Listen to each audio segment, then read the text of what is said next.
boys and girls. I'd like to welcome you to our Bible lesson this morning. My name is Miss Martie, and I sure miss all the kids at church. I know you miss your friends too. You can talk to them on the phone or virtual, like Skype and FaceTime, or you can play video games with them. But it's just not the same as seeing them every day in class with your teacher. Another thing we're missing is going to get a haircut. I usually keep my hair a lot shorter with bangs, and this is the longest I've had it in many, many years. I've been cutting Royal's hair, my husband's, and I blow him off with the leaf blower outside. Our Bible verse for today is Luke 12:7. Indeed, the very hairs of your head are all numbered. At the end of this verse it says, "Do not be afraid, for you are more valuable than sparrows." In Luke 12, Jesus was talking to a crowd and telling them how important they were. And he said that couldn't you buy 5 sparrows for 2 cents? 2 pennies for 5 sparrows. You are much more valuable than sparrows. And Jesus knows when even 1 sparrow falls to the ground.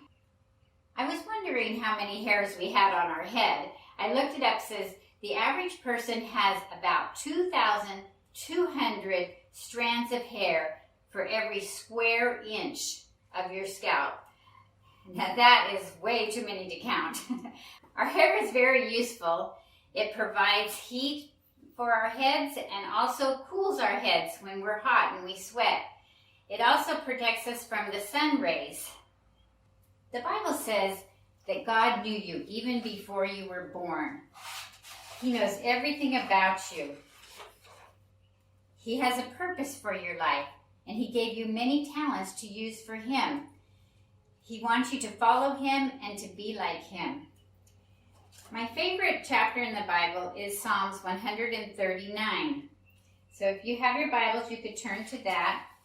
And here's a little picture you could color of Psalms 139, 1-3. "O Lord, you have searched me. Lord, you know me. You know when I sit and when I rise. You perceive my thoughts from afar. You discern my going out and my lying down.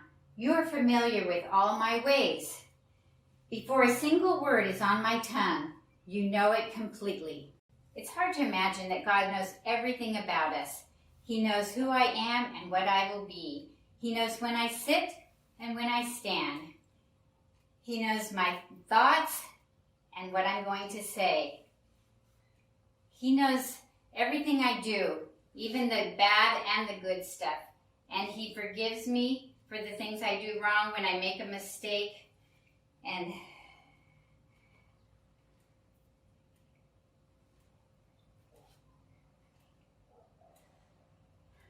when we make a mistake, He will forgive us. It's amazing that He still loves us no matter what. Isn't that wonderful?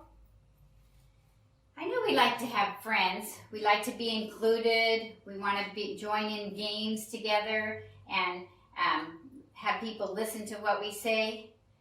Sometimes it's lonely when we feel left out. Our Bible story today is about a man who felt left out. Many people didn't like him. It's found in Luke 19, 1-9. It's a story about Zacchaeus. Our story starts with Jesus entering a town called Jericho. Jesus had been going around performing many miracles. The word was spreading about Him and the amazing things He was doing and saying. So when Jesus came to a place, people would rush to see Him. Imagine if a famous person came to our town. The word would spread and everyone would want to go see them. This is how it was for Jesus. In the town where Jesus entered lived a man named Zacchaeus. He was the chief tax collector. He had lots of money. I know you've heard of taxes before. Everyone that works has to pay taxes to the government to help run the cities and the country. In Bible times, people who got the tax money sometimes took some of the money for themselves, which is stealing. So the people in Jericho didn't like Zacchaeus very much. especially because he had lots of money and a big house. They figured he had saved some of the tax money for himself. Jesus heard a big commotion and realized that Jesus was in Jericho, so he rushed like everyone else to see him. When he got to the crowd, he couldn't see anything. Zacchaeus was very short for a man. He knew Jesus was in the middle somewhere, but even if he stood on his tippy toes, he still couldn't see Jesus. He tried to push through the crowd, but no one would let him in. Then Zacchaeus saw a sycamore tree, and he had an idea.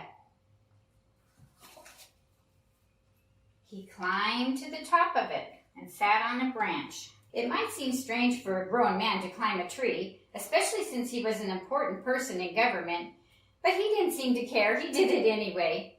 When Jesus reached the spot where Zacchaeus was, he looked up and said, "Zacchaeus, come down, for I'm coming to your house today." Zacchaeus came right down and gladly welcomed him. This was so wonderful. First of all, the Lord knew Zacchaeus' name. Second, Jesus didn't care that other people didn't like Zacchaeus. He wanted to visit him anyway. Third, Jesus said he must stay at his house today. Jesus knew that God wanted him to go there, and Jesus obeyed. Jesus asked to go to Zacchaeus' house in front of everyone. As soon as they heard this, they all started talking among themselves. They were shaking their heads and saying, "He's going to be the guest of a sinner?" But we are all sinners. After Zacchaeus jumped down, he said, "Lord, here and now I give half of my money to the poor, and if I cheated or stole anything from anybody, I will pay back 4 times the amount." So if he took $1 that he shouldn't have, he was going to give them back $4. Zacchaeus didn't have to do this, but he wanted to make things right. He was willing to pay back more than he had taken. The important part was that Zacchaeus had a changed heart.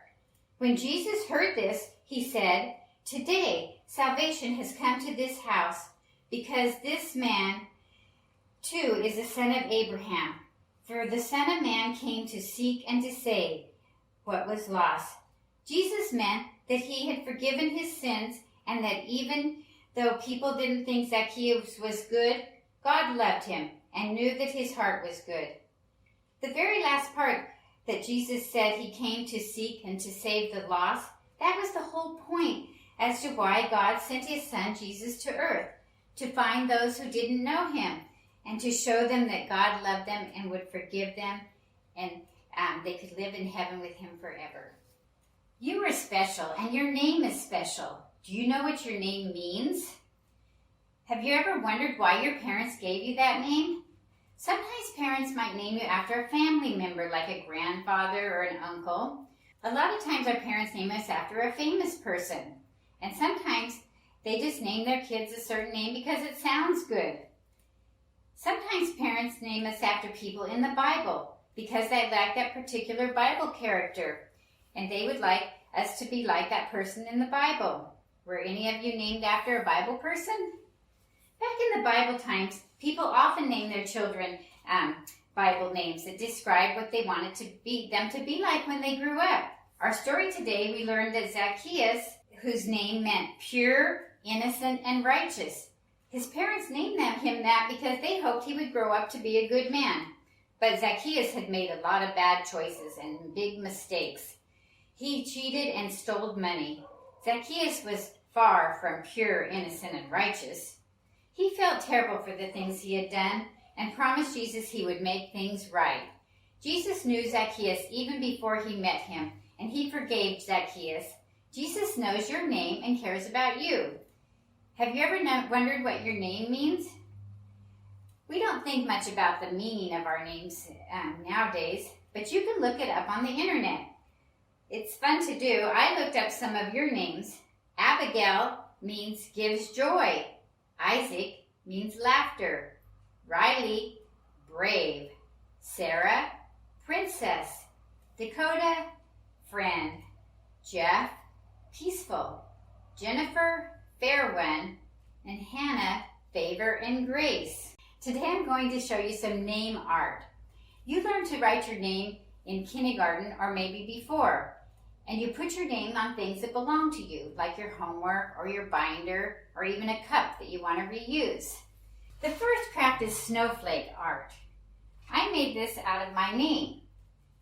First you get a piece of paper and cut it in a circle. I used a bowl, and then you fold it 6 times.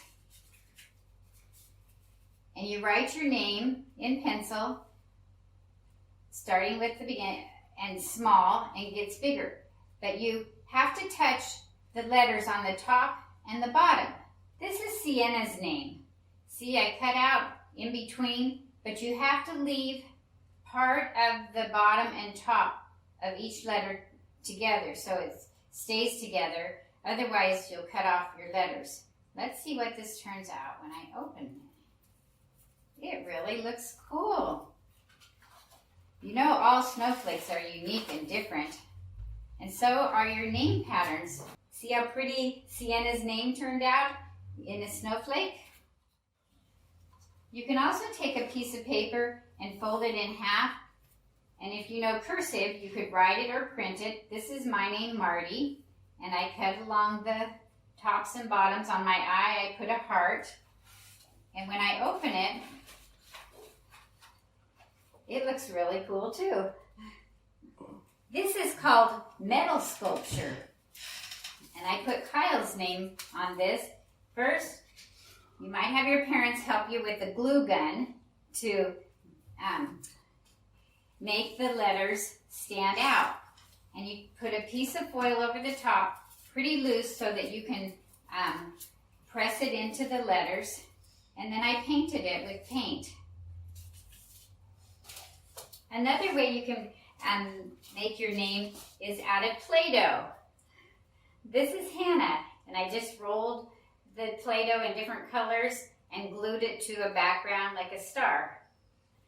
You can also do sidewalk chalk with your name, or do a paper with your name in bubble letters, and you can decorate it with stars and dots and stickers.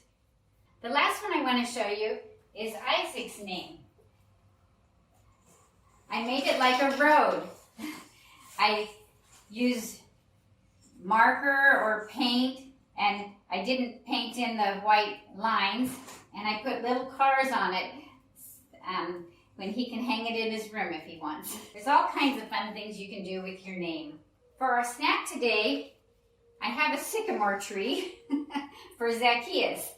I made it out of a pretzel rod, marshmallow, and some grapes. The store was out of pretzel sticks, so I had to use toothpicks today, and I just put Zacchaeus in the middle. Remember I told you God knows everything? He even knows what you're thinking. So there's a game you can play to figure out what your friend is thinking. Would it be nice to know what everyone's thinking? I don't think so. Anyway, it's called I'm Thinking of an Animal. So you pick an animal, and you take turns asking each other questions like, does your animal live on a farm or in the jungle? Can your animal climb trees, or does it like to swim? Does your animal eat leaves or hay? And you can figure out if it's a monkey or a giraffe or a pig or a cow. I have some other activities for you on the email if you would like to receive Zacchaeus coloring page and a story and the instructions on how to make these crafts. I get most of my ideas from Pinterest and danielsplace.com. If you'd like to send an email to kids@msnaz.org, you can request the activities.